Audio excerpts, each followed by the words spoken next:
આજથી અમદાવાદના ચંડોળા તળાવમાં ડિમોલેશન પાર્ટ 2 ની શરૂઆત થઈ રહી છે। ડિમોલેશન ફેઝ 2 માં 2.5 લાખ ચોરસ મીટરમાં ડિમોલેશન કરવામાં આવશે। તળાવની ફરતે તમામ ગેરકાયદેસર બાંધકામનું ડિમોલેશન કરાશે। પહેલા ફેઝમાં 1.5 લાખ ચોરસ મીટર વિસ્તારનું ડિમોલેશન કરીને જગ્યા ખુલ્લી કરી હતી અને હવે એએમસીની આ કાર્યવાહીમાં જ્યારે 3000 જવાનો જોડાયા છે, પોલીસ પણ તૈનાત છે, 26 એસઆરપીની ટીમ છે, ત્યારે 2.5 લાખ ચોરસ મીટર જે જગ્યા છે તે ડિમોલેશન કરવામાં આવશે। ચંડોળા તળાવમાં દબાણ હટાવવાની કામગીરી આ 3 દિવસ સુધી ચાલશે। હિટાચી મશીન છે 35, જેસીબી મશીન છે 15, જેની સાથે આ ડિમોલેશન કરવામાં આવશે। એએમસી તમામ ડેપ્યુટી કમિશનર અને એસ્ટેટ ઓફિસરને જવાબદારી સોંપવામાં આવી છે। ફાયર ઓફિસર અને આરોગ્ય વિભાગને પણ આ જવાબદારી સોંપાઈ।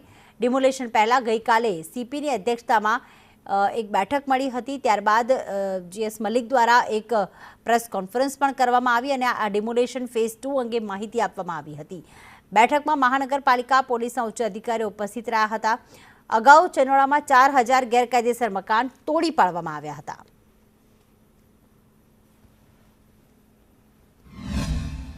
અમદાવાદના ચંડોળા તળાવ ડિમોલેશન પાર્ટ 2 નો વહેલી સવારથી કાર્યવાહી કરવામાં આવી રહી છે, જ્યારે સમગ્ર વિસ્તારને પાર્ટ 2 માં તમામ જે ડિમોલેશન કરીને તમામ જે ગેરકાયદેસર ઘરો આવ્યા છે, મકાનો આવેલા છે, તે તમામ તોડી પાડવાની કાર્યવાહી કરવામાં આવી છે। મહત્વનું છે કે અધિકારીના નિવેદન મુજબ કે પાર્ટ 2 માં પાર્ટ 3 ની હવે જરૂર ન પડે તે મુજબ આ કાર્યવાહી છે તે કરવામાં આવશે।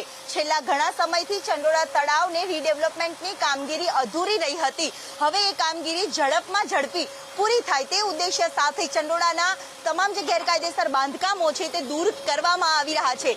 સાથે જેસીબી મોટી સંખ્યામાં, હિટાચીના મશીનો સાથે તમામ મશીનરી સાથે ચુસ્ત બંદોબસ્ત સાથે આ મેગા ડિમોલેશન પાર્ટ 2 નો વહેલી સવારથી આ કાર્યવાહી કરવામાં આવી રહી છે। સમગ્ર વિસ્તારને પોલીસ દ્વારા ચુસ્ત બંદોબસ્ત અને પોલીસના બંદોબસ્તને પણ ધ્યાનમાં રાખીને એસ્ટેટ વિભાગના અધિકારીઓને પણ પોતાની મહત્વની અલગ વિભાગની જવાબદારીઓ સોંપવામાં આવી છે અને ચંડોળા તળાવના ફરતા વિસ્તારની આજુબાજુ આ ડિમોલેશનની કામગીરી છે તે હાથ ધરવામાં આવી છે। પાર્ટ 2 માં તમામ જે મકાનો છે તે ક્લીન ચંડોળા કરવાનું મિશનનો આરંભ ચુસ્ત બંદોબસ્ત સાથે થયું છે।